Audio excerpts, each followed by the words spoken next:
इस कार्यक्रम के प्रायोजक है राजेश मसाले। अब आएगा खाने में असली स्वाद राजेश मसाला के साथ। नमस्कार, स्वागत है आपका। आपके साथ मैं हूं शबाब और आप देख रहे हैं किसने क्या कहा। उत्तर प्रदेश की राजनीति में बयानों का दौर लगातार जारी है। अयोध्या के राम मंदिर में कथित चढ़ावा चोरी का मामला हो, समाजवादी पार्टी और बीजेपी के बीच आरोप प्रत्यारोप हो, या फिर ओम प्रकाश राजभर और राजीव राय के बीच छिड़ी जुबानी जंग हो, प्रदेश की सियासत इन दिनों पूरी तरह गरमाई हुई है। तो चलिए जानते हैं आज किस नेता ने क्या कहा और किस बयान ने सियासी गलियारों में हलचल मचा दी। शुरू करते हैं अपना कार्यक्रम किसने क्या कहा। बुलेटिन में सबसे पहले बात अयोध्या के रामलला मंदिर में हुई कथित चढ़ावा चोरी के मामले से जुड़ी हुई। अयोध्या के रामलला मंदिर में कथित वित्तीय अनियमितताओं और चढ़ावा चोरी के मामले में एसआईटी लगातार जांच कर रही है। इस मामले में अब तक 100 से ज्यादा लोगों से पूछताछ की जा चुकी है। जांच टीम मंदिर प्रशासन, ट्रस्ट से जुड़े लोग, कर्मचारी और सुरक्षा कर्मियों से भी पूछताछ करके पूरे मामले की तह तक पहुंचने की कोशिश में। और इस मामले में मुख्यमंत्री योगी आदित्यनाथ पहले ही साफ कर चुके हैं कि जांच पूरी तरह निष्पक्ष होगी और दूध का दूध पानी का पानी होकर रहेगा। मुख्यमंत्री ने राम भक्तों से धैर्य रखने की अपील करते हुए कहा था कि सिर्फ 15 दिन का इंतजार कीजिए, सच सबके सामने आ जाएगा। पहले सुनिए इस मामले पर मुख्यमंत्री योगी आदित्यनाथ ने क्या कहा था। एसआईटी गठित हुई है, दूध का दूध और पानी का पानी होगा।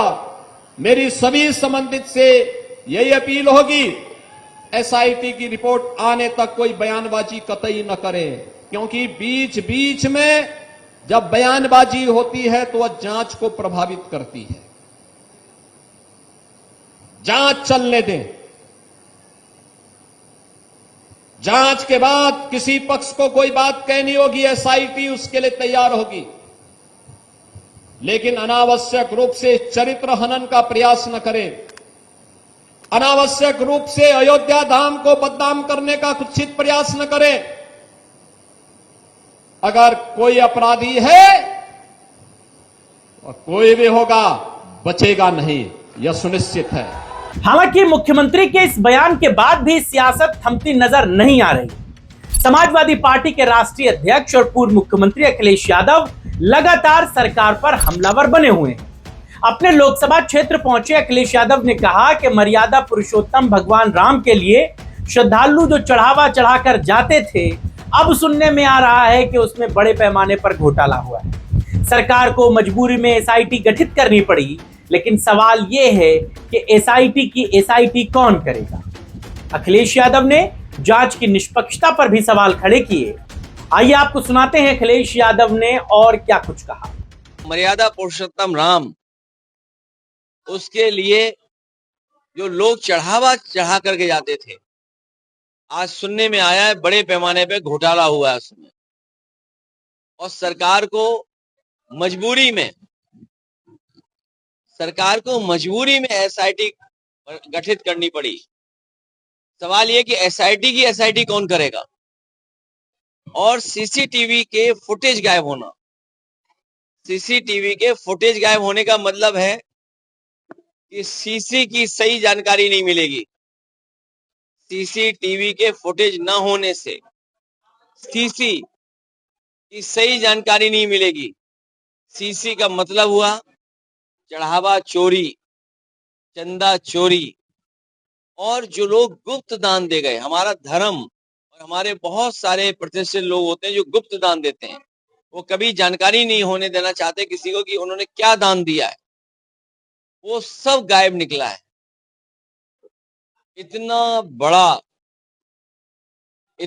बड़ा जो घोटाला बोले या उसको कोई और रूप देखें, कितना दुखद घटना है कि करोड़ों करोड़ों लोगों की आस्था को ठेस पहुंचा है, और ठेस पहुंचाने का काम भारतीय जनता पार्टी ने किया है। अब बात एक और बयान की जिसने सियासी तापमान को बढ़ा दिया है।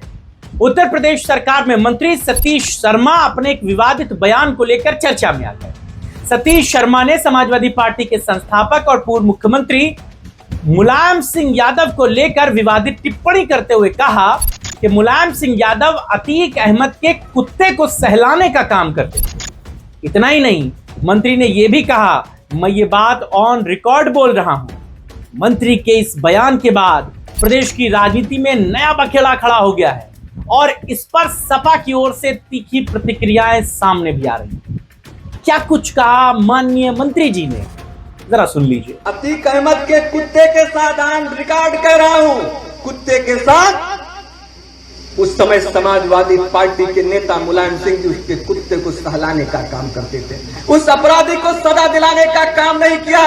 अगर अपराधी को सजा दिलाने का किसी ने काम किया तो प्रदेश के मुख्यमंत्री पूज्य योगी आदित्यनाथ जी ने साथियों काम किया। अब रुख करते हैं सुभाषपा प्रमुख ओम प्रकाश राजभर के बयान की ओर।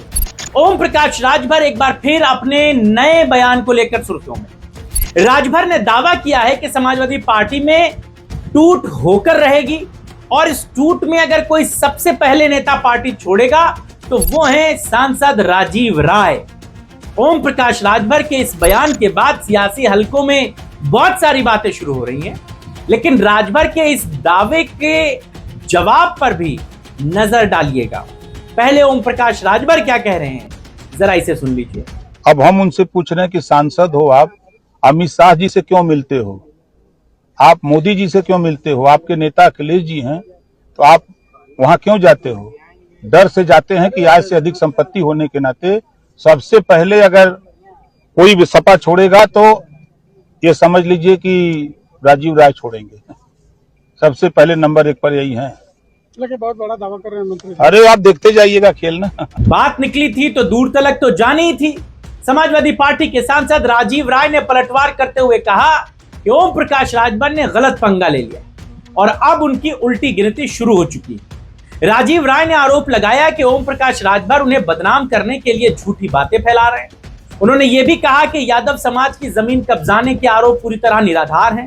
और इतना ही नहीं, राजीव राय ने चेतावनी देते हुए कहा कि ओम प्रकाश राजभर का बेटा अब तक कोर्ट में अकेले माफी मांगता था, लेकिन अब बाप बेटे दोनों एक साथ अदालत में माफी मांगेंगे और वो उनके खिलाफ मानहानि का मुकदमा भी दायर करेंगे। गुस्से में तमतमाए राजीव राय क्या कह रहे हैं, जरा सुन लीजिए। जो बोले हैं ओम प्रकाश राजभर से लेकर नीचे तक, फिर इनके ऊपर मुकदमा करूंगा। जो फर्जी बातें बोले, सुप्रीम कोर्ट ने आदेश कर दिया, हाई कोर्ट ने आदेश कर दिया है, वो लड़ने वाला नहीं।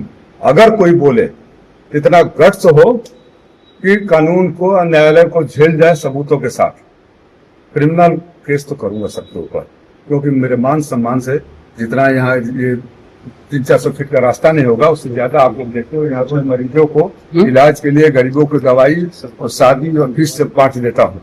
तो अगर कोई बनाता है भू माफिया, तो अब मैं बोल रहा हूँ कानून से ऊपर कोई नहीं, करूंगा केस। तो ये थे आज के बड़े राजनीतिक बयान जिन्होंने उत्तर प्रदेश की सियासत को गरमा दिया है। राम मंदिर की जांच से लेकर नेताओं की जुबानी जंग तक बयानबाजी का ये दौर फिलहाल थमता नजर नहीं आ रहा। अब देखना दिलचस्प यही होगा कि इन बयानों का सियासी असर क्या पड़ता है और आने वाले दिनों में कौन सा नया बयान प्रदेश की राजनीति में नई हलचल पैदा करता है। फिलहाल आज के लिए बस इतना ही। पूरी टीम को इजाजत दीजिए। इस वीडियो को बनाने में मदद की हमारे सहयोगी सुशील कुमार ने। नमस्कार।